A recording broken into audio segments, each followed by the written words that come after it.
3.5 शक्तिपीठ या भूमीमध्ये अवतीर्ण झाली. आई जगदंबेनी आपलं कायमचं स्थान इथं रोवलं. महाराष्ट्राची कुलस्वामिनी असणारी आई जगदंबा तुळजाभवानी, की ज्या भवानी मातेनी छत्रपती शिवप्रभूंच्या तलवारीला आपलं चैतन्य आणि आपलं अधिष्ठान देऊ केलं, की त्याच राजांची तलवार अशी समरांगणामध्ये अशी तळपली की वेळोवेळी शत्रूचा खात्मा करणारी ठरली. याच भूमीमध्ये माहूरची रेणुका माता असेल, कोल्हापूरची जगदंबा असेल, वणीची सप्तशृंगी माता 33 म्हणजे अर्धशक्तिपीठ असेल. या 3.5 शक्तिपीठांची ही भूमी, या भूमीमध्ये अनेक संतांनी या जगदंबेचे गुणवे गायले, गुणगान केलं. पण आई स्वरूपामध्ये तिला पाहिलं. जगाची जगदात्री, जगाला जन्म देणारी जगन्माता, जगाची माता तुकोबरायांनी पांडुरंग परमात्म्याला आई स्वरूपामध्ये पाहिलं. आणि अध्यात्मामध्ये, उपासनेमध्ये कुठल्या मार्गाने गेलं पाहिजे म्हणजे आम्हाला ते ईशतत्व प्राप्त होईल, याचा एक सुंदर मार्ग आम्हाला दाखवलाय. बघा, प्रपंच असू दे किंवा परमार्थ असू दे, प्रयत्न करावेच लागतात की नाही. परमार्थासाठी तुम्हाला तुमचं घर सोडून काही अंतरावर ट्रॅफिक सगळं क्रॉस करून इथं यावं लागलं की नाही, आपल्याला प्रयत्न करावे लागले. इथं 2 तास मन जरी सगळं भरकटत असलं तरी शरीर आता इथं बसलंय, आता हलता येईल का 2 तास? येईल का? नाही. परमार्थ असू दे किंवा प्रपंचातला प्रयत्न तर बोलायलाच नको.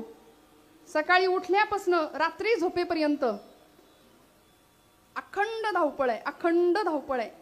हे संपले ते आणा, ते संपले हे आणा, हे आणा काही संपतच नाही म्हणले प्रपंचातला.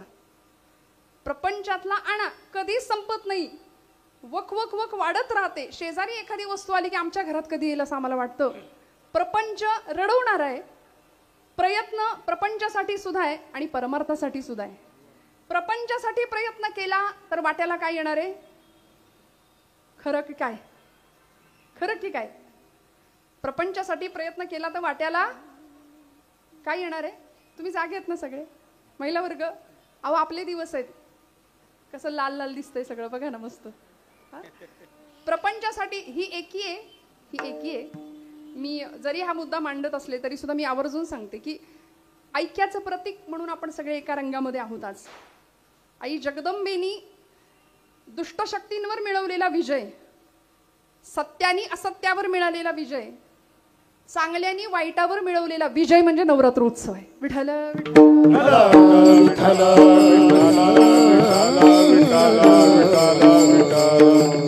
बरं, मी असं विचारलं, प्रपंचामध्ये कितीही धडपड करा किंवा प्रपंचासाठी केलेल्या प्रयत्नातून आपल्याला मिळतं काय?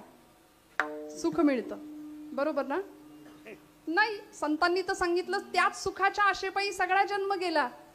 सर्व सुखाची आशा जन्म गेला, सर्व सुखाची आशा जन्म गेला.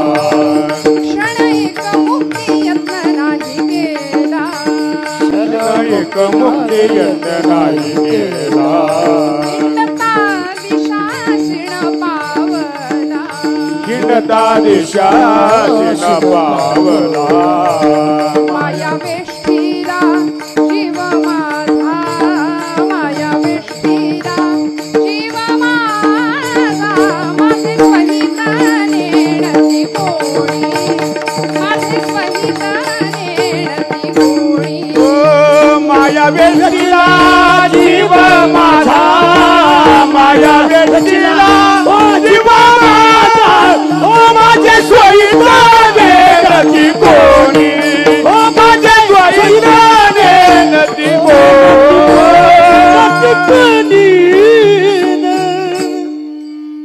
प्रपंचातला प्रयत्न जरी केला सुखासाठी तरी तो दुःखाकडेच नेणार आहे. त्यामुळे संतांची अपेक्षा आहे की प्रपंचासाठी प्रयत्न नाही केले तरी चालतील, तो होत राहील, प्रपंच होत राहील. पण जाणीवपूर्वक प्रयत्न करावे लागतील, ते परमार्थाकरता करावे लागतील. कारण उपासनेला बसलो तरी मनामध्ये असंख्य विकार येतील, असंख्य विचार येतील आणि आम्ही देवाचं काहीच करू शकत नाही. प्रपंचासाठी प्रयत्न नाही केले तरी चालतील. मग याचा अर्थ काही मंडळी असं म्हणतील, ताई संतांनी कर्तृत्ववाद नाकारला की काय, काहीच करायचं नाही, नुसतं बसून राहायचं, असं नाहीये. प्रपंच कसा करायचा याची शिकवण सुद्धा दिली. जोडोनिया धन उत्तम व्यवहारे, उदास विचारे वेच जोडोनिया धन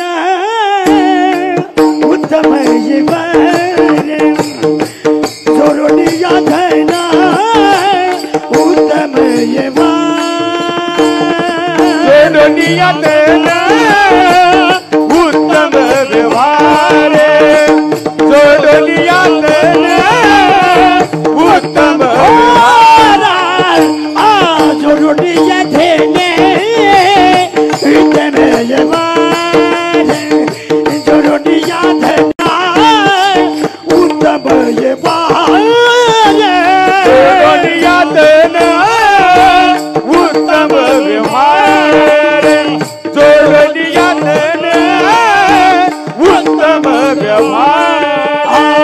उदासा विचार वेस कधी उदासा विचार वेस केली अरे उत्तमाची गती तू ऐका पावन उत्तमाची गती तू ऐके बेबे उदासा विचार वेस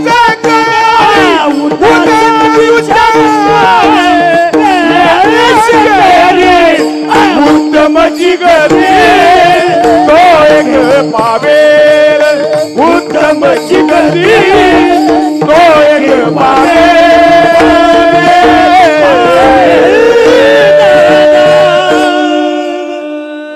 टाळ्या वाजवा. गोडचं ते सोमटणे महाराजांचं जीव ओतून गाणं हे सगळ्यांना माहिती आहे. मी नव्याने नको सांगायला नाही का. गोड चाल. जोडोनिया धन उत्तम व्यवहारे उदास विचारे वेच करी. पण म्हटले आम्ही पहिलीच ओळ जास्त सिरियसली घेतो. जोडोनिया धन नुसतं जोडायचं माहिती आहे आम्हाला. पहिला पै गाठी मारायच्या, सगळं सेविंगला ठेवायचं. गुंठ्यावर थांबत नाही आम्ही, अजून गुंठे वाढवतो, एकर अजून वाढवतो, सगळंच जमा करतो. पण तुकोबराय म्हणले उदास विचारे वेच करी. आणि मग काय मिळेल? उत्तमची गती तो एक पावेल. जीवनामध्ये उत्तम गती प्राप्त व्हावी असं जर वाटत असेल तर संतांचं तत्वज्ञान आणि संतांनी प्रपंच आणि परमार्थ या दोन्हीसाठी केलेलं मार्गदर्शन आम्हाला लक्षात घ्यावं लागेल. मग प्रपंचासाठी आम्ही प्रयत्न करतो, मान्य आहे ना सगळ्यांना. सगळी धडपड चालूच असते. सुखा लागी करीसी तळमळ परी तू पंढरीशी जाय एक वेळ. अखंड धडपड प्रयत्न आम्ही प्रपंचासाठी करतो. पण परमार्थासाठी सुद्धा केला जाणारा प्रयत्न हा अत्यंत महत्वाचा आहे. तो साधू संतांनी केला. प्रपंचाचं वाटोळं झालं तरी चालेल एक वेळ असं म्हणाले. बरे झाले देवा निघाले दिवाळे बरी या दुष्काळी पीडा केली तुकोबराय म्हणतात ना. त्यामुळे प्रयत्न ही पहिली गोष्ट प्रपंचातही आणि परमार्थातही अत्यंत महत्वाची आहे. प्रयत्न आपण जर असं म्हणू असेल माझा हरी तर देईल, तर तसं माणसाने एवढं लक्षात ठेवावं, हरी काही एवढा वेडा नाही. सगळंच आयतं कसं मिळेल, सगळंच आणून कसं देण्यात येईल. आपण परमेश्वरापुढे उभं राहतो. जीवनातली सगळी दुःखाची गाथा आपण वाचतो. दारिद्र्य जाऊ दे, बेकारी जाऊ दे, यंदा पोरीचं जुळू दे, पोराला चांगली नोकरी लागू दे, शेजाऱ्यांचं जमलंच तर. आम्ही देवापुढे मागतो ना, आमची गाऱ्हाणी असतात, आमची मागणी असतात. पण तुकोबरायांनी सुद्धा अत्यंत सुंदर गाऱ्हाणच मांडले, पण प्रयत्नपूर्वक. आई जगदंबेजवळ किंवा त्या विठाई माऊली जवळ पोहोचताना महाराज प्रयत्नपूर्वक जातात. आणि आम्हाला उपासनेचा पहिला टप्पा जणू काही संतांनी सांगून दिला, प्रयत्न करावे लागतील. उपासनेचा दुसरा टप्पा आहे प्रतीक्षा. वाट बघायला लागेल थोडी. किती वाट बघायची? आमच्याकडे कुठे वेळ वाट बघायला? जगातलं सगळ्यात खोटं वाक्य आहे, मला वेळ नाही. आहे की नाही? माझं पटत असेल तर सांगा. चला काय येताय कीर्तनाला? नाही, वेळ नाही आज. मग काय करता? वेळच नाही. अखंड धावतोय माणूस, सकाळी उठल्यापासून रात्री झोपेपर्यंत. आम्हाला वेळ नाहीये, वेळ नाही. म्हणून अर्जुनासाठी भगवंतांनी सांगून दिलं ना, तरी झडझडोनी वहिला निघ ये भक्तीचे वाटे लाग तई पावसी अव्यंग निजधाम माझे. पटकन या वाटेला यायचं, पटकन हातामध्ये जपमाळ घ्या.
अहर्निश माझी कथा, नाथ भागवतामध्ये संत श्रेष्ठ नाथबाबा सांगतात, अहर्निश माझी कथा, अहर्निश माझी वार्ता, रात्रंदिवस माझीच कथा, माझंच नाम जो कोणी करेल त्याच्याकरता मी येणार आहे. आणि मग त्याकरता प्रतीक्षा करावी लागेल, देवाची वाट पाहायला लागेल. कारण ऋषींनी सांगितलं होतं की राम येईल.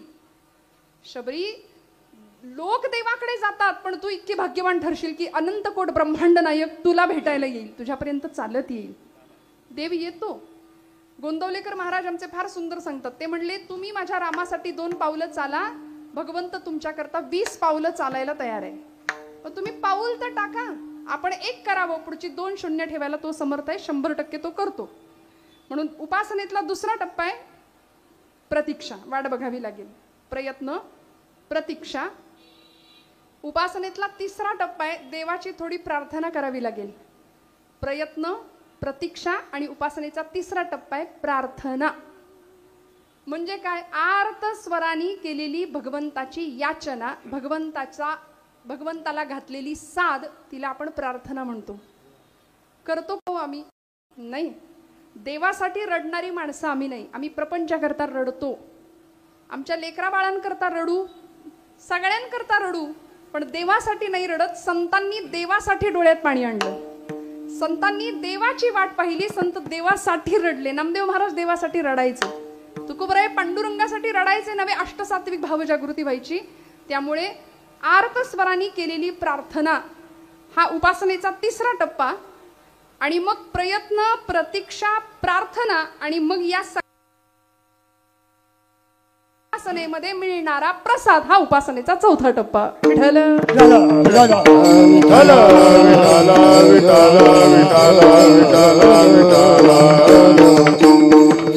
परमार्थामध्ये पहिली गोष्ट जमलं आपल्याला, प्रयत्न केला पाहिजे. मग थोडीशी वाट बघायला लागेल, जरा पेशन्स ठेवायला लागतील, धीर ठेवायला लागेल. त्यानंतर आर्तस्वरांनी देवाची, आई जगदंबेची याचना करायला लागेल, करुणा भाकायला लागेल, प्रार्थना करायला लागेल. आणि मग या सगळ्यानंतर परमेश्वर प्रसाद दिल्या वाचून राहत नाही. भगवंत प्रसाद देतो. प्रसादस्तु प्रसन्नता. भारतीय संस्कृतीमध्ये प्रसादाला अनन्यसाधारण असं महत्त्व आहे. भगवंत प्रसाद देतो.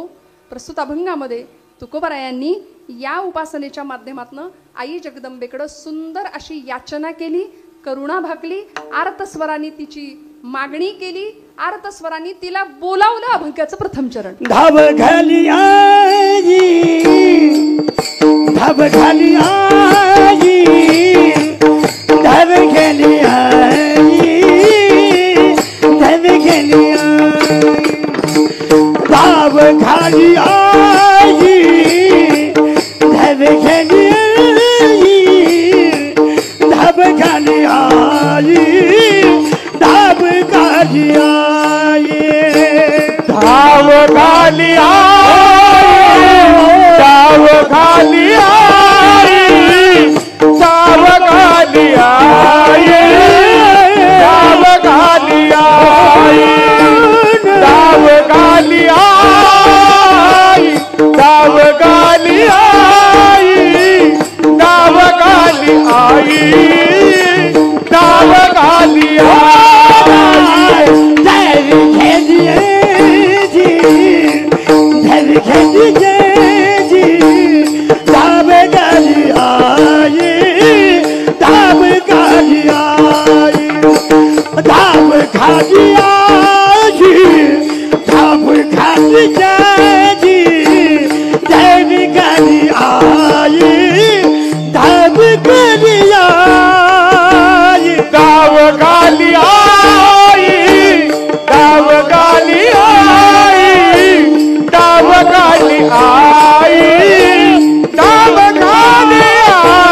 तुकोबरायांनी धावा केलाय आणि आईला सांगितलं, धाव घाली आई आता पहाते सकाळी. लेकराच्या अवस्थेमध्ये तुकोबराय आहेत. आपल्या विठाई माऊलीला, ती विठाई आहे, ती कृष्णाई आहे, ती कान्हाई आहे. विठू माऊली असं सगळ्या जगाने संबोधन दिलं. पुरुष देवता असली तरी आम्ही माऊली स्वरूपामध्ये पाहतो पांडुरंग परमात्म्याकडे. कारण या सगळ्या जगाची, विश्वाची उत्पत्ती करत असताना परब्रह्म हे एकटं होतं. एकटं असलेलं ब्रह्म त्याला कर्मे ना, म्हणून त्यांनी मायेचा आधार घेतला आणि सृष्टीची निर्मिती केली. एकोहम बहुश्याम, एकटा होता भगवंत ब्रह्म. त्यांनी मायेच्या आधाराने सृष्टीची निर्मिती केली आणि त्रिगुणात्मिका माया, अष्टधा प्रकृती यांनी अवतीर्ण झालेली ही माया, आम्ही तिला दुर्गा म्हणतो, काली म्हणतो, लक्ष्मी म्हणतो, सरस्वती म्हणतो. म्हणून नवरात्रातल्या या तीनही दिवसांमध्ये पहिले 3 दिवस हे आईचं सरस्वती रूप आहे, म्हणजे ज्ञानलक्ष्मी आहे. मधल्या 3 दिवसांमध्ये ती महालक्ष्मी आहे, ती क्रियालक्ष्मी आहे. ती इच्छाशक्तीचं प्रतीक आहे. आणि तिसऱ्या 3 म्हणजे शेवटच्या 3 दिवसांमध्ये ती महाकाली म्हणून अवतीर्ण होते, उग्र रूप धारण करते. कौशिकी हा तिचा एक अवतार आहे. काळ्या रंगाचा वेश परिधान म्हणजे काळा रंग धारण करते आणि रक्तबीजासारख्या राक्षसाला त्याचं रक्त पिऊन त्याला संपवते. इतकी क्रोधायमान होते. महिषासुर रूपी राक्षसाचा निपात करण्याकरता जगदंबेनी अवतार घेतला आणि ती जगदंबा आली भक्तांच्या रक्षणाकरता. या पृथ्वी तलावरती अनेक दैत्यांचा ज्यावेळी उत्पात उन्मात वाढतो, अत्याचार वाढतो, तेव्हा भगवंताला प्रत्येक युगामध्ये अवतीर्ण व्हावं लागलं. अवतीर्ण भगवंत झाले. महिषासुरादी दैत्य ज्यावेळी उन्मत्त होऊ लागला त्यावेळी सगळे देवदेवता आई जगदंबेला शरण गेलेत बरं. आणि गाथा सप्तशती ग्रंथामध्ये वर्णन केल्याप्रमाणे मार्कंडेय पुराणांतर्गत आलेली कथा, सप्तशती ग्रंथाचं आपण जर कोणी पारायण पठण करत असाल तर या सप्तशती ग्रंथामध्ये आई जगदंबेच्या अनेक रूपांचं वर्णन करून या प्रसंगामध्ये ज्यावेळी महिषासुराला तिने मारलं, किती दिवस? नवरात्र 9 दिवस अखंड आई जगदंबा लढत होती. कुणाकरता? आपल्या भक्तांकरता, आपल्या दासांच्या करता, आपल्या लेकरांच्या करता. आणि ती लढणारी जगदंबा तहान नाही, भूक नाही, विश्रांती नाही, 9 दिवस नवरात्र अनेक घोर राक्षसांना संपवण्याचं काम करत होती. त्या जगदंबेनी शेवटच्या दिवशी ज्यावेळी महिषासुराला ठार केलं, सगळे राक्षस निर्दाळून काढले, संपवले, त्यावेळी त्या महिषासुर मर्दिनीची आरती केली सगळ्यांनी. आई जगदंबेचं करुणा भाकली आणि त्यावेळी स्तुती गायली. या देवी सर्वभूतेषु विष्णुमायेति शब्दितः नमस्तस्यै नमस्तस्यै नमस्तस्यै नमो नमः. त्रिवार प्रणाम केला. नमस्तस्यै नमस्तस्यै नमस्तस्यै नमो नमः. मग विष्णू मायेती, तू विष्णूची माया आहेस, तू ब्रह्माची माया आहेस. या देवी सर्वभूतेषु चेतनेत्यभिधीयते, तू चेतनेचं स्वरूप आहे. या देवी सर्वभूतेषु कांतिरूपेण संस्थिता, भ्रांतिरूपेण संस्थिता, बुद्धिरूपेण, दयारूपेण, भक्तिरूपेण, शांतिरूपेण, क्षमारूपेण, लक्ष्मीरूपेण, मातृरूपेण, अनेक रूपांमध्ये तिची स्तुती गायली, वर्णन केली. आणि ऐकून ठेवा इकडची मंडळी, यावेळी आई जगदंबेची आरती करत असताना आरतीचं ताट भगवान भोलेनाथांच्या हातात होतं. म्हणजे आपलं सांगितलं माहिती असावं म्हणून. जागे आहेत ना सगळे तुम्ही? म्हणजे भोलेनाथ असं नाही म्हणले बायकोची आरती मी कुठं करू, म्हणजे असं नाही म्हणत तुम्ही उद्यापासून तिची पूजाच करा, पण निदान मातृशक्तीचा, स्त्री शक्तीचा सन्मान राखणं हे नवरात्रोत्सवाचं गमक आहे. कारण स्त्री शक्तीचा जागर तुमच्या घरामध्ये असणारी प्रत्येक स्त्री, मग ती तुमची माता असू दे, तुमची बहीण असू दे, तुमची लक्ष्मी, गृहलक्ष्मी, पत्नी असू दे, या प्रत्येक स्त्री शक्तीचा गौरव आणि सन्मान जर करता आला ना तर नवरात्र उत्सवाचा अर्थ आम्हाला कळाला. विठ्ठल विठ्ठल विठ्ठल विठ्ठल विठ्ठल विठ्ठल विठ्ठल विठ्ठल. आणि त्या जगदंबेची स्तुती सुमनांनी, आचार्यांनी सुद्धा स्तोत्र लिहिलं. ऐगिरी नंदिनी नंदित मेदिनी विश्व विनोदिनी नंदनुते, गिरिवर विंध्य शिरोधिनी वासिनी विष्णु विलासिनी जिष्णुनुते, भगवती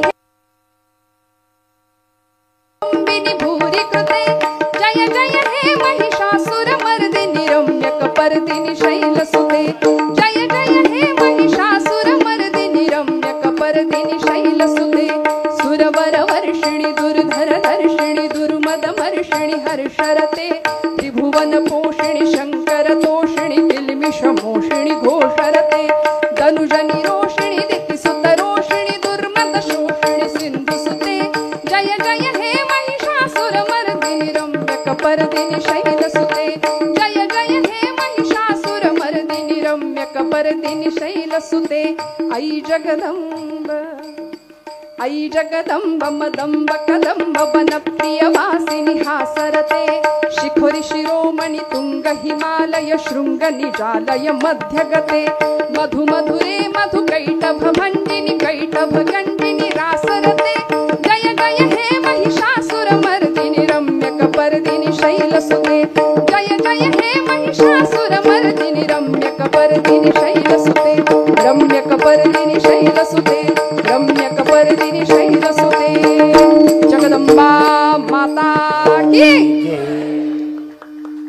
आई जगदंबेचं स्तुती सोमनांनी स्तोत्र गायलं तिची स्तुती केली तिला प्रणाम केला आणि ही आई भक्तांसाठी धावून आली वेळोवेळी आली तुकोबरायांना माहिती होतं म्हणून आपल्या इष्ट आराध्य देवतेला तुकोबराय सांगतात धाव घाली आई तू अशी येऊ नको चालत येऊ नको तू कशी आहे धावत ये आणि आई लेकरासाठी धावतेच हे मातृशक्तीचं रूप आहे आई जगदंबेचं आई आणि लेकरू हे नातं सृष्टीला न उलगडणारं कोड आहे म्हणून मातेपासून प्रवास सुरू होतो तो मातीत जाऊन मिसळतो ती नाळ जोडलेली असते मातेशी म्हणून माता ते माती हा प्रवास आहे एका वेलांटीचा म्हणजे आपलं आयुष्य आहे त्यामुळे आईला हाक मारली आई म्हणून संबोधन दिलं आणि धाव घाली आई आता पहातेस काय आई जगदंबे धाव तुकोबरायांनी धावा केला का केला असेल हो महाराजांचं शतक महाराजांचा काळ महाराष्ट्राचे हिंदवी स्वराज्य संस्थापक छत्रपती शिवप्रभू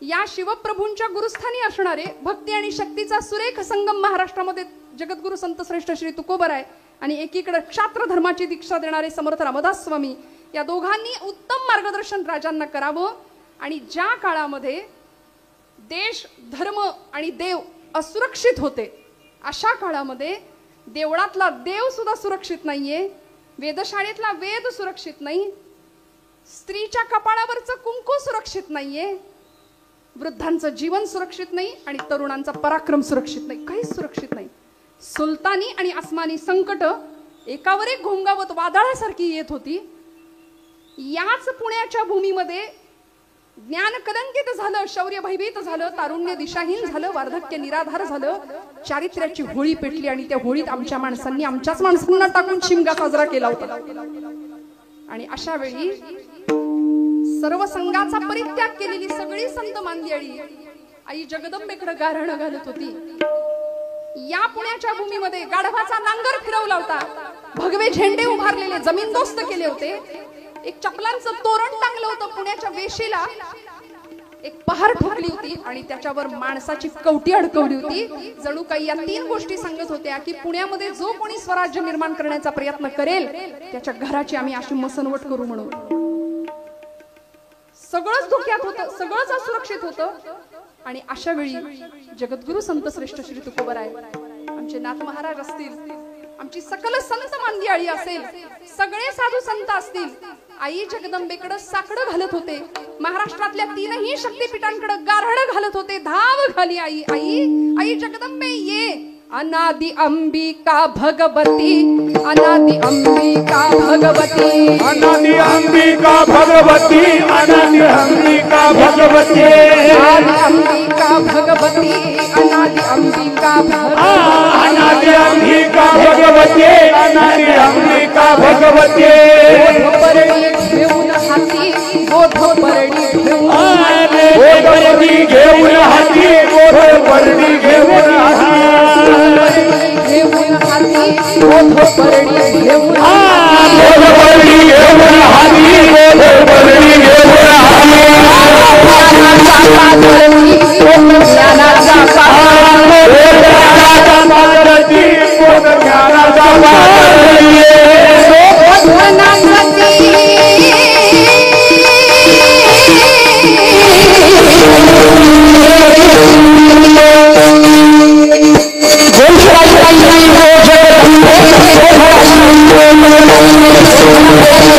Oh,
आमच्या महाराष्ट्राच्या 3.5 शक्तिपीठांकडे महाराष्ट्रातल्या सगळ्या साधू संतांनी, महाराष्ट्रातल्या सगळ्या मातांनी त्या आईला आणि सांगितलं, आई दारू बंद, कारण अन्यायाची सावली आता आमच्या उंबरठ्यात यायला लागली.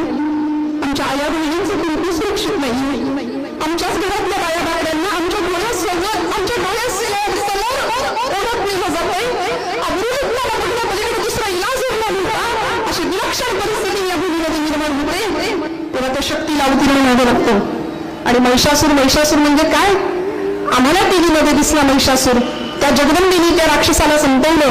पण आज समाजामध्ये ती वृत्ती, महिषासूर हे क्रोधाचं प्रतीक आहे, महिषासूर हे अहंकाराचं प्रतीक आहे, महिषासूर हे मत्सराचं प्रतीक आहे. या सगळ्या विकारांचा नाश करणारी ती जगदंबा रूपाने तुमच्या माझ्या घरात विराजमान आहे. आणि हा नवरात्रीचा खरा अर्थ आहे.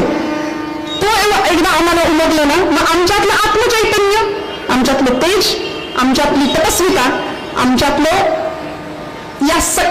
शक्ती, या सगळ्याची उकल होणं आणि या सगळ्याची जाणीव करून घेणं म्हणजे त्या आईचा भावा करणं. तुकोबरावांनी असा भावा केला, भाव घाली आई आता पहाटे सकाळी. परिणाम काय झाला? आई जगदंबेचा भावा केला आणि सकल सौभाग्य संपन्न वज्रचूड मंडित औसब राजमाता जिजाऊ या महाराष्ट्रातलं मातृशक्तीला सगळ्यात मोठं. प्रत्येक मातेनी आणि प्रत्येक लेकरांनी ज्या मायलेकरांचा आदर्श घ्यावा अशी ही मायलेकर, जगाला दैदिप्यमान करणारी, जगाला ललांभूत करणारी त्या मायलेकरांचा आदर्श समोर ठेवला. आणि सकल सौभाग्य वज्रसंपन्न वज्रचुडे संपन्न औसत जिजाऊ मातोश्री शिवनेरीच्या त्या किल्ल्यावर शिवाई देवीच्या कृपेने प्रसूत झाले आणि पुत्र झाला होता महाराष्ट्राला. शिवाजी असंच नामकरण झालं शिवाई देवीच्या कृपेवरून. आणि त्याच भगवानी पुरेपूर राजांचा संभाळ केला. राजांच्या मागे ताकदीने उभी राहिली आई जगदंबा, आई म्हणून उभी राहिली. जगद्गुरु संत श्रेष्ठ श्री तुकोबराय आम्हाला भक्तिशक्तीचा सुरेख संगम साधताना सांगतात, जिथं धर्माचं पालन करायला महाराज आम्हाला शिकवतात. धर्माचे पालन करणे, धर्माचे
सुरेख संगम जगद्गुरु संत श्रेष्ठ श्री तुकोबाराय या महाराष्ट्राच्या भूमीमध्ये साधतात आणि आई जगदंबेला भक्ती बरोबर शक्तीची उपासना करतात, साथ घेतात. भाव घाली आई आता पहाते सकाळी, तुझी गरज आहे, तू सर्व शक्तीनिशी आता प्रकट हो. ती शक्ती आमच्या मनामध्ये, आमच्या विवेक बुद्धीमध्ये संचारित होऊ दे आणि आमच्या हातून असंच कर्म घडू दे जे देव, देश आणि धर्म यांच्याकरता लाभाचं असेल, फायद्याचं असेल. आज धर्म विघातक कृत्य करणारी माणसं समाजामध्ये आम्ही जेव्हा पाहतो ना, तेव्हा संतांच्या विचारांचा परामर्श घेणं फार गरजेचं असतं. जगद्गुरु संत श्रेष्ठ श्री तुकोबाराय आई जगदंबेला साकडं घालतात आणि तिला आरती स्वरांनी साथ घालतात. भाव घाली आई आता पहाते सकाळी. भक्ताजवळ भगवंताच्या भीती करता किती आर्तता असली पाहिजे, किती तळमळ असली पाहिजे. आम्हाला असते का तेवढी तळमळ नाही ना. आम्ही म्हणून मी मगाशी म्हटलं की आम्ही प्रपंचाकरता तळमळतो, सुखाकरता तळमळतो, पण देवाकरता तळमळ नाही आमची. कधी भेटेल देव? रामकृष्ण परमहंसांना एका त्यांच्या शिष्याने विचारलं होतं की मला देव कधी भेटेल.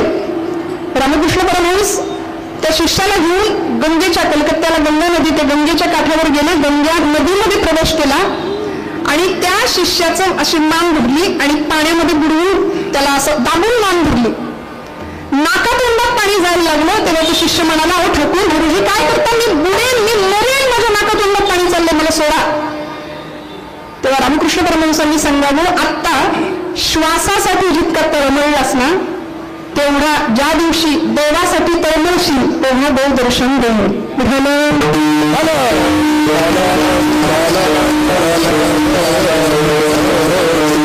परमात्म्याचा वियोग संतांनी अनुभवला. किती वियोग असावा. ज्ञानोबारायांनी स्वतः माधुर्य भक्तीचा परमोच्च बिंदू गाठला आणि आई जगदंबेची, जणू काही विठाई माऊलीची विरहिणीच्या रूपातनं वियोग भावना व्यक्त केली. पडिले दूरदेशी मज आठवे मानसी, मज आठवे मानसी. आई जगदंबे परमात्म्या किती विरह भावना आहे, किती वियोग आहे बघा ना. नको नको हा वियोग कष्ट होता जीवासी, गरुड वाहन गंभीरा येगा दातारा, दातर कुमा देवी वरून, दातर कुमा देवी वरून श्री विठ्ठल विठ्ठला येईल का? अशी साथ घालता येईल का? समर्थ म्हणायचे, अनुदिन अनुतापे तापलो राम राया. प्रपंचाने ताप दिला, कष्ट दिले. हिंपुटी हा शब्द तुकोबाराय वापरतात, तो कष्ट या अर्थाने आहे. कष्ट झाले इथं, हा सुखाचा नाहीच आहे प्रपंच. देवा येशील का रे? परम दिन दयाळा निरसी मोहनाया. आणि म्हणून तुकोबाराय सांगतात की आता माझ्याकडे धीर नाही, आई लवकर खावत नाही.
जन्माला आलेलं असं एक व्यक्तिमत्व की जे आई जगदंबेचं लक्ष्मी स्वरूप आहे, शक्ती स्वरूप आहे, मातृ स्वरूप आहे, कांती स्वरूप आहे. अनेक रूपांचं एका व्यक्तिमत्वात दर्शन घ्यावं अशी खरं तर मूळची महाराष्ट्रातली पण उत्तरेकडे गेली आणि तिला लोकांनी बिजली असं संबोधन दिलं. कारण ती विजेसारखी तळपणारी होती, विजेसारखी. भल्या भल्या पुरुष संस्थानिकांनी इंग्रजांच्या समोर माना झुकवल्या, पण ही रणचंडी महाकाली महादुर्गा बनून इंग्रजांच्या समोर उभी ठाकली. इंग्रजांच्या बलाढ्य सत्तेला तिने आव्हान दिलं. स्त्री असून पुरुषांनी कसा पराक्रम करावा हे शिकवलं. म्हणून आपल्या पुणेकरांची खूप मोठी खासियत आहे.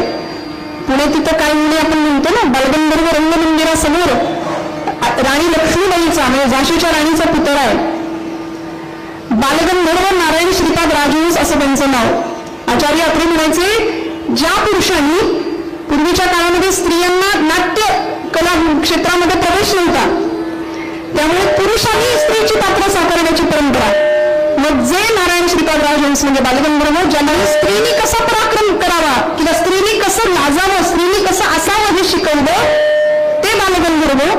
आणि ज्या राणी लक्ष्मीबाईंनी पुरुषांनी कसा पराक्रम रणांगणावर गाजवावा हे शिकवलं ती राणी लक्ष्मीबाई. दोघेही समोरासमोर, याला म्हणायचं पुणेकर. म्हणून ज्ञानोबराय म्हणाले पुण्याची गणना कोण करू. जाडी आहे ना पुण्याची नाही ना, पुण्याची गणना कोण करी. भगवंताचं नाम मुखात आलं की तुमच्या माझ्या पुण्याची गणना कोण करणार. इतकं भगवंताचं नाम परमश्रेष्ठ आहे. आणि अशी राणी लक्ष्मीबाई झाशीची रणचंडी होऊन इंग्रजांचा कर्दनकाळ घेऊन त्या काळामध्ये स्वातंत्र्य चळवळीच्या लढ्यामध्ये उभी ठाकते. आई जगदंबेचं ते शक्ती स्वरूप आहे, आई जगदंबेचं ते लक्ष्मी स्वरूप आहे, आई जगदंबेचं ते मातृ स्वरूप आहे. कारण भल्या भल्या पुरुष संस्थानिकांनी इंग्रजांच्या समोर माना टिकवल्या होत्या, पण कर्दनकाळ बनून त्यांच्या समोर उभी ठाकली. ज्यावेळी झाशीच्या राणीला म्हणजे इथली ती मनकर्णिका नाव तिचं लग्न होऊन विवाह होऊन झाशी संस्थांची राणी बनते, नेवाळकरांची सून बनते, गंगाधरपंत नेवाळकरांची धर्मपत्नी. आणि झाशीला ज्यावेळी वारस जन्माला येतो ना, काही काळाच्या अंतरात या चिमण्या पाखरावरती नियती क्रूरपणे झडप घालते. धाय मोकलून राणीसाहेब आपलं राणीपद विसरून रडतात. चिमण्या पाखराचे त्या मेलेल्या प्रेताचे रडत असताना शेकडो पापे घेतात आणि आई जगदंबेला सांगतात, आई काय वेळा आणलीस. मुलगा गेला निघून, झाशीचा वारस निघून गेला, जन्माला आलेलं 3 महिन्याचं लेकरू. आणि काही दिवसात पती निघून गेला, म्हणजे मुलगा गेला, पती सुख नाही, पुत्र सुख नाही. आणि तशातच करायचं काय. पण हार मानणं ही या भूमीचं लक्षणच आहे. कुठल्याही पद्धतीने माघार नाही घ्यायची. म्हणून इंग्रजांना एक पत्र लिहिलं आणि पत्रात मजकूर लिहिला दत्तक विधान संबंधीचा. दत्तक विधान घ्यावं असा मजकूर लिहिला. पण इंग्रजी सरकारकडून निरोप आला, कारण तो काळ होता 1857च्या उठावाचा. आपण सगळे जागे. थोडासा प्रसंग सांगणारे, मला माहिती इतिहास आवडत नाही आम्हाला सध्या. आम्हाला इतिहास आवडत नाही. इतिहासाची पानं चाळावीत, आमच्या लेकरांनी इतिहास हातात घ्यावा.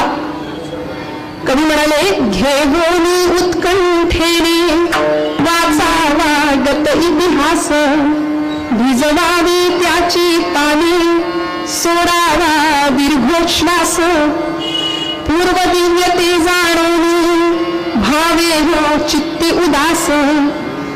आमच्या लेकरांनी हातात पुस्तकं घेतली पाहिजेत. अहो, भीम कोण विचारलं तर आमच्या पोरांना सांगता येत नाही. ते म्हणतात छोटा भीम, लाडू खातो दौलतपूरचा. पण कीचकाची छाती फोडणारा भीम, पराक्रमी भीम, छत्रपतींना माहिती होता. म्हणून अफजल खानाचा कोठडा बाहेर काढू लागलेला. धर्मवीर स्वराज्याचे धाकले धनी छत्रपती संभाजीराजे लहानपणापासून आपल्या वडिलांची यशोगाथा ऐकत होते, पाहत होते डोळ्यांनी. रामायण महाभारताच्या कथा ऐकत होते.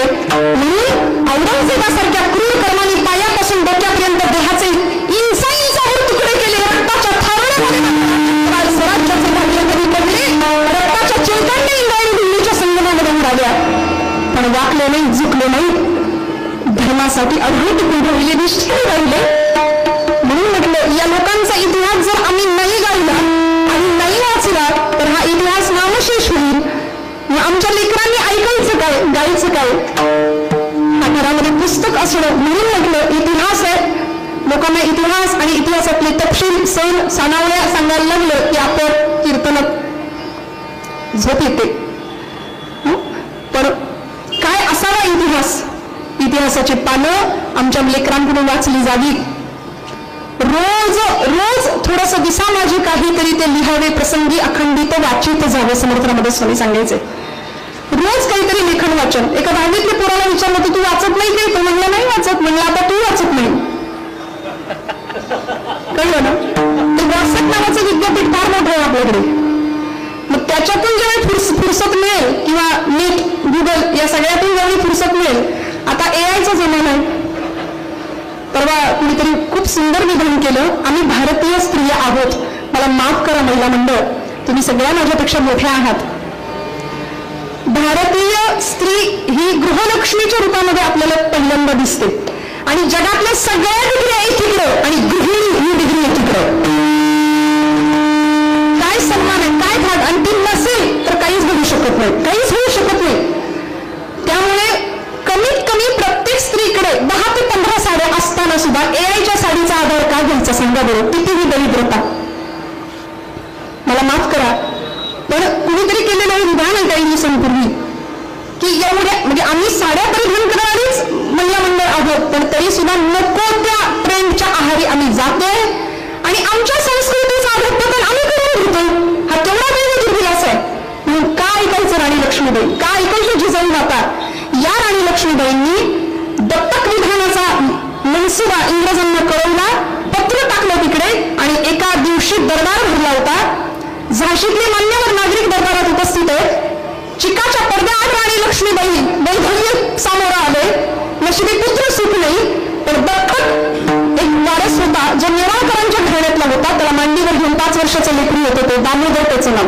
त्याला मांडीवर घेऊन बसल्या होत्या आणि कंपनी सरकारचा एक वकील होता, नाव होतं मेजर एलिस. त्याच्या हातामध्ये एक लखोटा होता आणि इंग्रजांकडून निर्णय आला होता. कारण तो काळ असा होता 1857. लॉर्ड डलहौसी नावाचा एक इंग्रजी अधिकारी होता. तो संस्थानं विलिनीकरणाचं धोरण राबवत होता. भारतातली सगळी संस्थानं, सातारचं संस्थान, औंधचं संस्थान, ग्वाल्हेरचं संस्थान, इंदोरचं संस्थान, सगळी संस्थानं खालसा केली जात होती. का तर त्या तिथं दत्तक किंवा वारस नाही म्हणून राणीने सांगितलं होतं आम्ही दत्तक घेतो पण आमच्या संस्थानाला हात लावू नका. झाशीने इंग्रजांना मिळू देणार नाही. उत्तरेकडे गेला तर आपल्याला बघायला मिळेल झाशीचा किल्ला. त्या दरबारामध्ये इंग्रज वकील मेजर एलिस आला, हातामध्ये लखोटा आणि टाचाही पडली तरी खंड करावा झाला पाहिजे एवढी शांतता सभागृहामध्ये. राणी चिकाच्या पडद्यावर बसली, जवळ तलवार आहे. लहानपणापासून तलवार, आट्यापाट्या, हुतुतू, कुस्ती अशा मैदानी खेळामध्ये तरबेज होती. आज आमच्या लेकीबाई गरबा खेळण्यामध्ये तरबेज असतात, पण लाठीकाठी, मैदानी खेळ, स्वसंरक्षण, तलवारबाजी, रायफल शूटिंग हे सगळं जर आमच्या लेकीबाई शिकल्या नाही तर पुढचा काळ अवघड आहे, एवढं समजून ठेवतो. आणि ज्या समाजामध्ये आम्ही छत्रपतींचे वारसदार म्हणतो, छत्रपतींचे अंश म्हणतो, राजांचे भक्त म्हणतो, ती आमची तरुण मंडळी एखाद्या मुलीची जर छेड काढली जात असेल रस्त्यावरून जाणाऱ्या आणि आम्ही हसतमुखाने बघत असू तर राजांचे भक्त म्हणण्यास आपल्याला अधिकार नाही. मी ठामपणे सांगतो तुमच्या तरुण भावंडांना. आम्ही राजांची मंडळी आहे. हा हिंदुस्थान किंवा हा महाराष्ट्र छत्रपती शिवप्रभूंचा इथं आया बहिणींची प्रचंड मोठा सन्मान राखला जातो, राखला गेला पाहिजे. तर स्त्री शक्तीचा अर्थ आम्हाला कळेल. या राणी लक्ष्मीबाईच्या दरबारामध्ये तो वकील आला, हातामधला लखोटा, हातामध्ये लखोटा होता, तो लखोटा रामचंद्ररावांकडे दिला, राणीच्या अमात्यांकडे. तो लखोटा वाचला. लखोट्यातला मजकूर एकच होता आणि आशय एकच होता, दत्तक विधान नामंजूर आणि झाशी संस्थान. सगळ्यांचा धोकाच होता. काय होईल काय होईल असं करता करता राणी तेवढं ऐकल्याबरोबर शिकाचा पडदा ताडल्याविषयी आपल्या तलवारीने घडला. एका चिकट मेजर एलिसला घातलं, तलवारीचं एक टोक त्याच्या नक्कीला लावलं आणि समोरची सगळी माणसं बसली. म्हणजे इंग्रज सरकार हटून जावं एवढ्या आवाजामध्ये एखाद्या वाघिणीनं जशी बरकाळी फोडावी ना तशी बरकाळी फोडली. जो तक मेरे दम में दम है मैं लढूंगी, मैं मेरी फांसी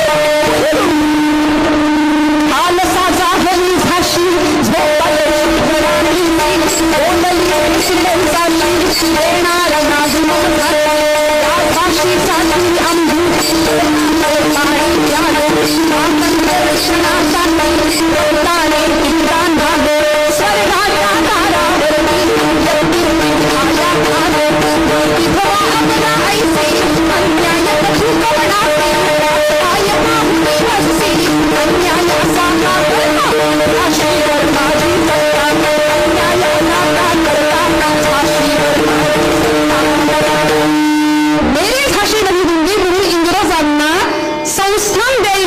नकार दिला आणि त्याच वेळी त्याच महिन्यामध्ये झाशीच्या किल्ल्याला जवळजवळ 60,000 इंग्रजांच्या फौजेने भिडावून टाकला.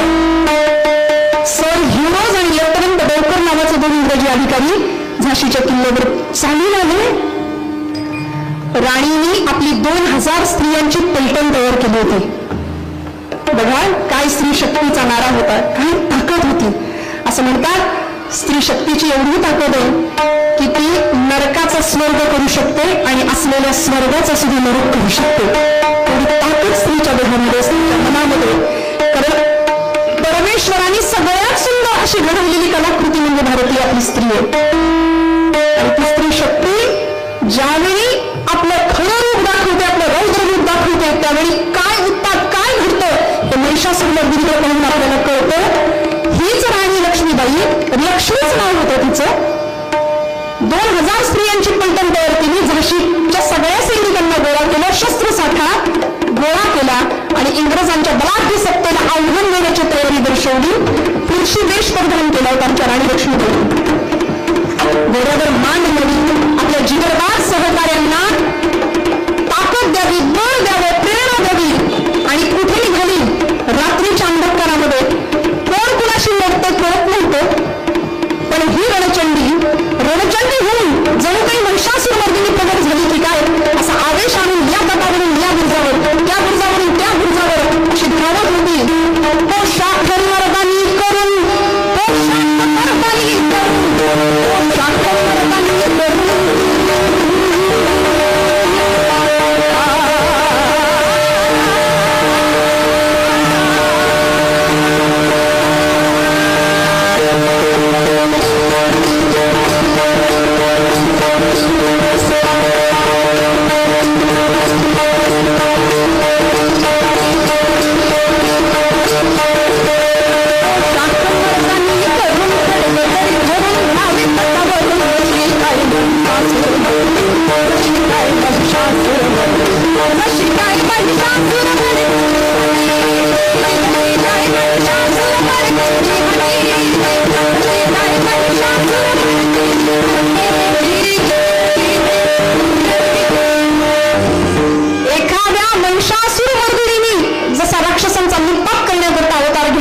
झाशीची रणचंडी करदमकाळ होऊन इंग्रजांच्या समोर उभी ठाकली होती. शिपायांना प्रोत्साहन देत होती. आपण कथा, खरं तर कथा खूप मोठी आहे. कमी वेळामध्ये राणी लक्ष्मीबाईचं पूर्ण चरित्र आणि पूर्ण इतिहास सांगायला कमीत कमी 7 दिवस लागतील हळूहळू. त्यामुळे एवढा मोठा इंग्रजांचा आणि आपल्या भारतीय स्वातंत्र्य संग्रामाचा इतिहास जर सांगायचा असेल तर तो एवढं कमी वेळात शक्य नाही. पण तरी सुद्धा शक्ती ही काली, ही दुर्गा, जर तिचा आवेश आणि तिचं रूप, तिची ताकद आम्हाला समजावून घ्यायची असेल तर नवरात्र उत्सवाचंही गमवतं. आम्हाला या भारतातल्या अत्यंत कर्तृत्व संपन्न अशा स्त्रियांचा आदर्श समोर ठेवावा लागेल. तुकोबराय म्हणतात ताई स्वरूपामध्ये आई जगदंबेला पाहतात आणि तिचा भावा करतात. भाग घाली आई आता पाहतेस काही, धीर नाही माझे पोटी झालो वियोगी हिंपुटी, धीर नाही माझे पोटी झालो वियोगी हिंपुटी. विठोबार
आणि सर्व आयोजकांचे किती आभार मानू, किती त्यांच्याविषयी ऋण व्यक्त करू.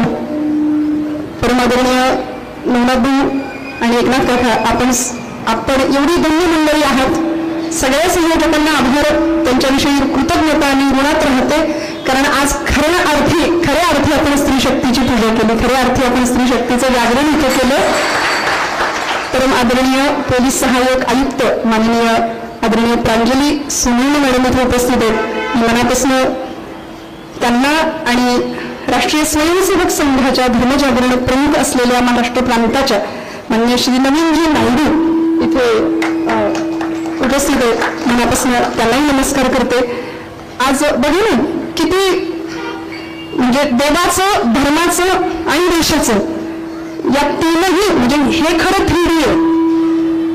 3D पॅटर्न हा असला पाहिजे आमचा कार्य.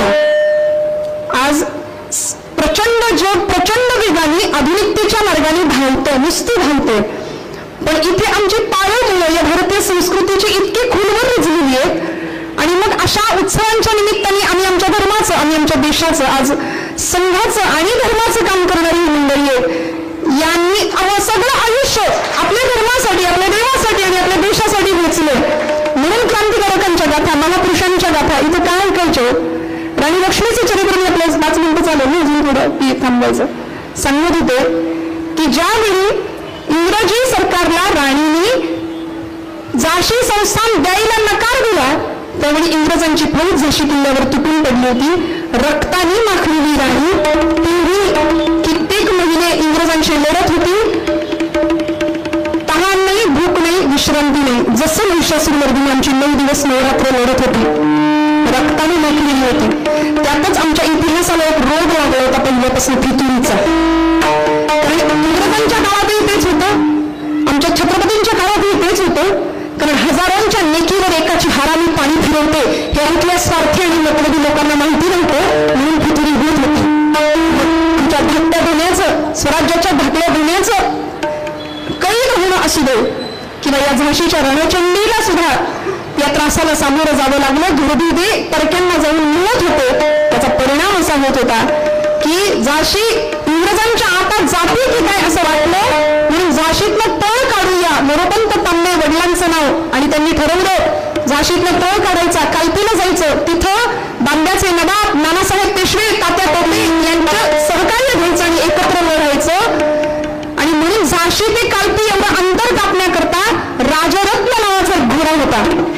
5व्या वर्षापासून घोडसवारी शिकलेली, अश्वारोहण, तलवारबाजी या सगळ्या खेळामध्ये तरबेज होती. आता आम्ही सुद्धा नवरात्र उत्सव, गणपती उत्सव आले की आम्ही सुद्धा स्पर्धा घेतो, पण आमच्या स्पर्धा जरा वेगळ्या असतात. आम्ही लिंबू चमचा करायला होतो पोरांना. तो चमचा घ्यायच्या तोंडात, त्याच्यावर लिंबू ठेवायचं आणि पळायचं. त्याच्यातलं काय पराक्रम आमची पोरं शिकतात मला आजपर्यंत सांगा, ते कितपत योग्य. संगीत खुर्ची, लिंबू चमचा याशिवाय आम्हाला पराक्रमी खेळ करत नाहीत का सांगा.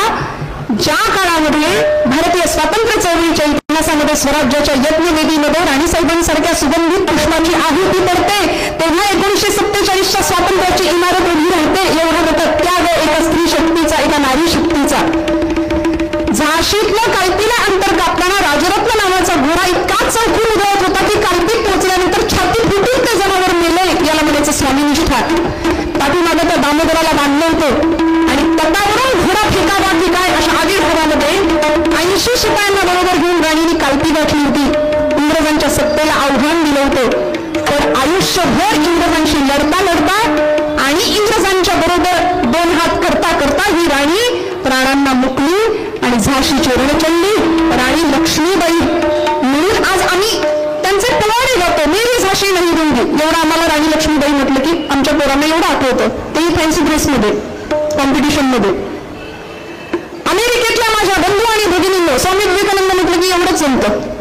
याच्या पुढे काय, त्या पलीकडचा इतिहास आमची पोरं कधी वाचणार? श्यामच्या आईचं पुस्तक कधीतरी हातामध्ये आमच्या लेकरांनी घेतलं पाहिजे. आता ते बघायला मिळत नाही, घराघरात नाही. अहो साने गुरुजी सांगतात, तो श्याम ज्यावेळी आंघोळ करून बाहेर येतो ना त्यावेळी पायाला माती लागेल म्हणून आईला सांगतो, आई तुझा पदर पसर, माझ्या पायाला घाण लागेल. आई म्हणते, श्याम बाळा पायाला माती लागू नये, घाण लागू नये म्हणून जेवढा जगतोस तेवढा आयुष्यभर मनाला माती लागू नये, घाण लागू नये म्हणून जग माझ्या राजा. या मातीच्या एका मातीने आणि या नारी शक्तीने केलेलं आहे. म्हणून जगातले सगळे महापुरुष घडले ते त्या लोकोत्तर मातांमुळे, त्या नारी शक्तीमुळे.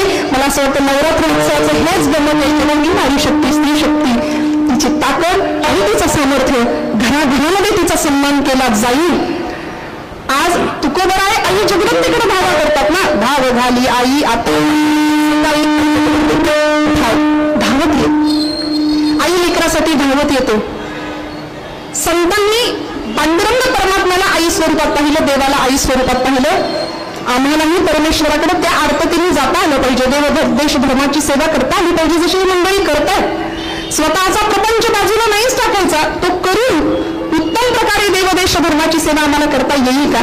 श्रोतेनो, नेमकं काय करायचं? तुम्ही म्हणाल ताई सगळं आम्ही ऐकलं तुमचं, आता 9 वाजत आले, आता कधी संपवायचं कीर्तन? आम्ही तुमचं सगळं ऐकलं, पण आम्ही काय करू आता? आम्हाला कधी एकदा 9 वाजलं म्हणजे कीर्तन संपतंय असं झालं. पण खरं सांगू का, एका जंगलाला खूप मोठी आग लागली होती. एका जंगलाला खूप आग लागली, बनवा पेटला होता. सगळे पशु पक्षी निघून गेले. एक गरुड पक्षी होता, तो झाडावर बसला होता. तो उडून जायला तयार नव्हता आणि एक संन्याशी साधू त्या रस्त्यावरून फिरत होता. त्यांनी त्या पक्षाला विचारलं, बाबा रे, तुझ्या पंखांमध्ये बळ आहे, जंगल पेटले, तू जळून राख होशील, तू पळून का जात नाही, तू उडून का जात नाही? त्या पक्षाने उत्तर दिलं, तेवढं ऐकूया आणि मग आपण कीर्तनाचा समारोप करूया. तो पक्षी म्हणाला,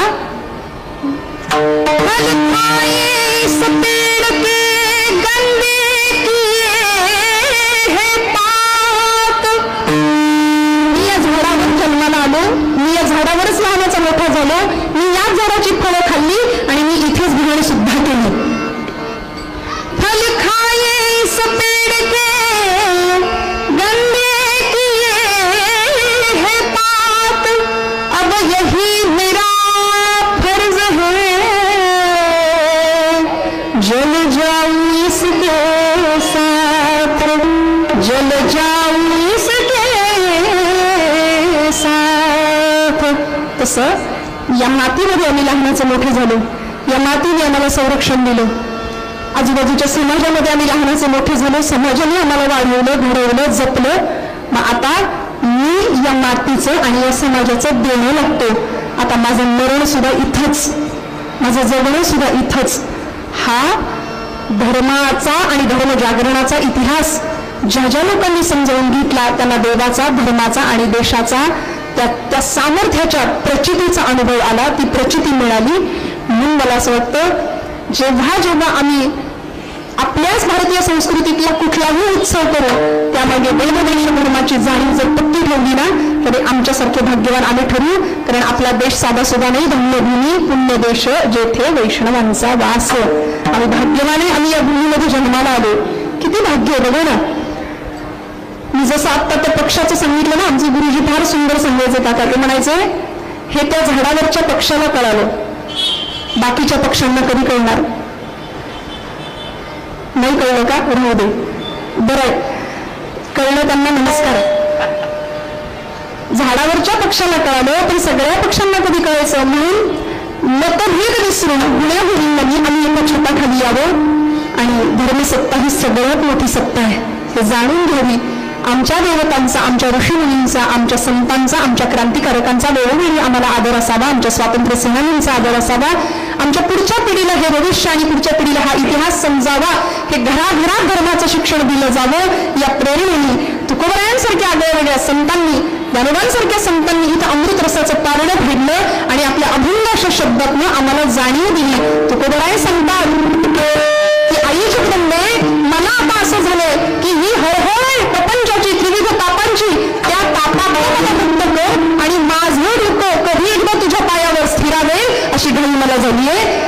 जगदंबेचे चरण.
श्री नवनाथ दादा असतील, पूजाताई असतील, सगळ्यांच्या चरणारविंदी कृतज्ञतापूर्वक वंदन.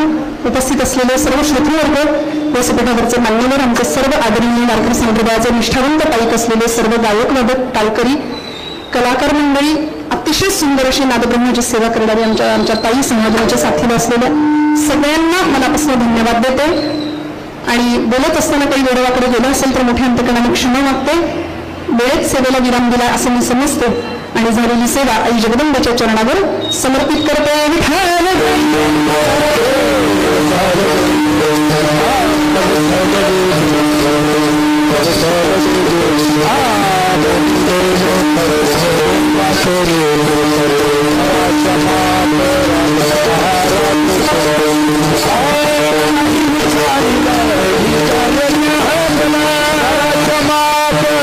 महाराज